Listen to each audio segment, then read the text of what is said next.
Baik, di sini kami akan membahas cara merancang lampu lalu lintas di persimpangan. Nah, bisa dilihat ini contoh hasil survei kita di lapangan. Oke, bagaimana cara penyelesaiannya? Kita mulai saja ya, guys.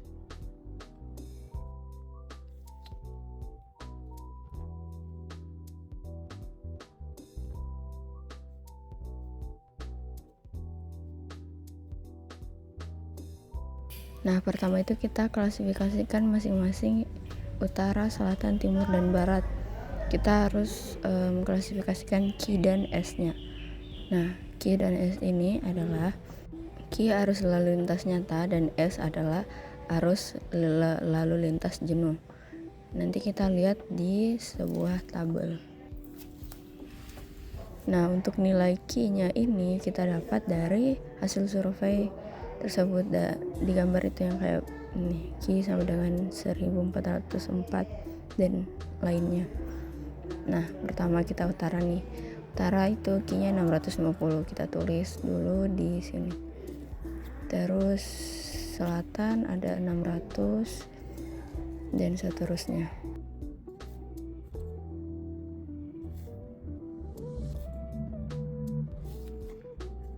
Nah, nilai S di sini yaitu arus lalu lintas jenuh yang kita ambil nilainya dari sebuah tabel yang sudah ditetapkan sesuai lebar jalur masing-masing. Kayak di utara ini 3,05, kita lihat di tabelnya.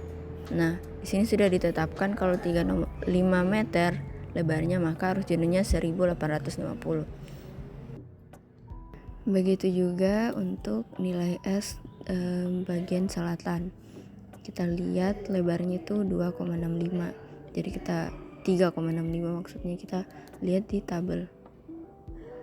Jadi 1900 dan begitu seterusnya.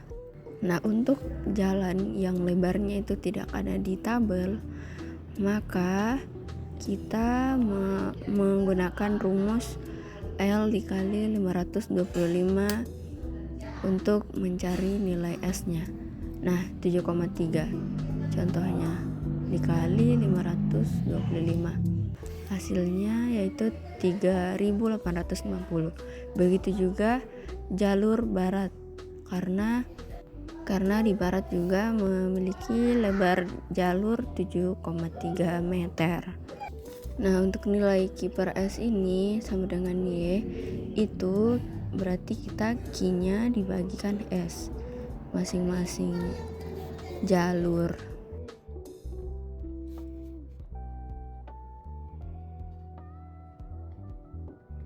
Nah, di sini kita mencari ukuran kemacetan.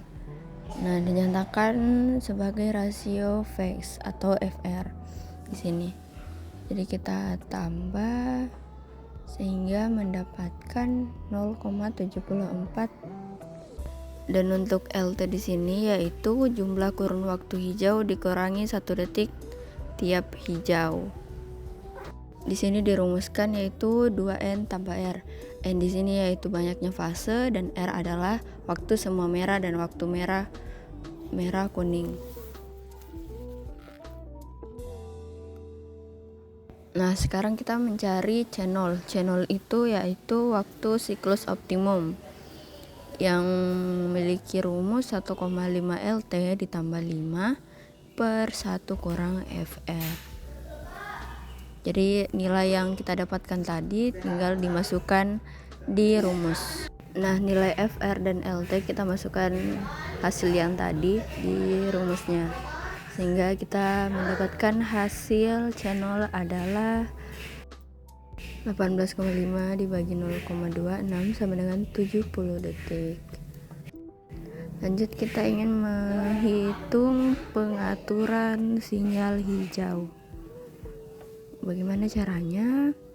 Dengan cara seperti ini. Rumusnya itu G1 sama dengan Y1 dalam kurung channel dikurang LT per FR kurang 1. Kita masukkan nilainya di sini 0,35 dan seterusnya. sehingga mendapatkan hasil 28 detik. Nah, untuk G2 lagi ya, kita masukkan rumus seperti tadi. Ini G2 ini untuk lampu hijau di jalur kedua, di fase kedua, sehingga kita mendapatkan hasil 31 detik. Ini di bagian barat timur, tadi utara selatan, sehingga diagram sinyalnya kita bisa gambarkan. Cara menggambarkan diagram sinyalnya, pertama kita membuat sebuah balok dulu, lalu kita perhatikan tadi hijaunya di bagian utara selatan itu hanya 28 detik, berarti sisanya itu merahnya dan lainnya itu lebih banyak daripada hijaunya. Jadi kita bagi 3 dulu, kira-kira hijaunya sebagaimana dan kuningnya sebagaimana dan merahnya pun. Jadi otomatis bagian diagram sinyal di sini utara selatan merahnya yang lebih banyak karena hijaunya hanya 28 detik. Jadi kita arsir masing-masing sesuai warnanya. Dipercepat saja, yang penting merah dan hijau.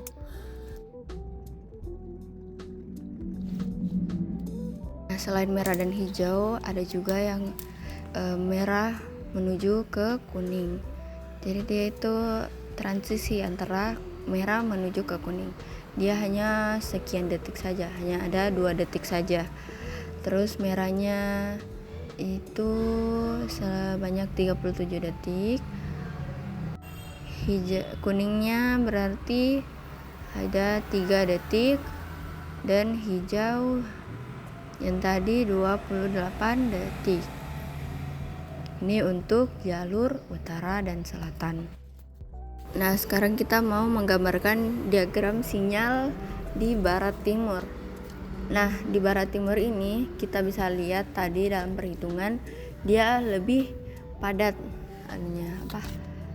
lalu lintasnya. Jadi merah dan hijaunya ini cukup banyak, sebanyak 31 detik.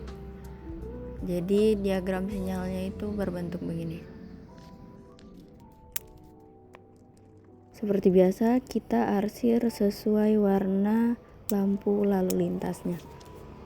Jadi begini. Jadi di gambarnya itu merah 31 detik, hijau 31 detik, merah ke kuning 2 detik, dan kuning 3 detik dan merah 3 detik.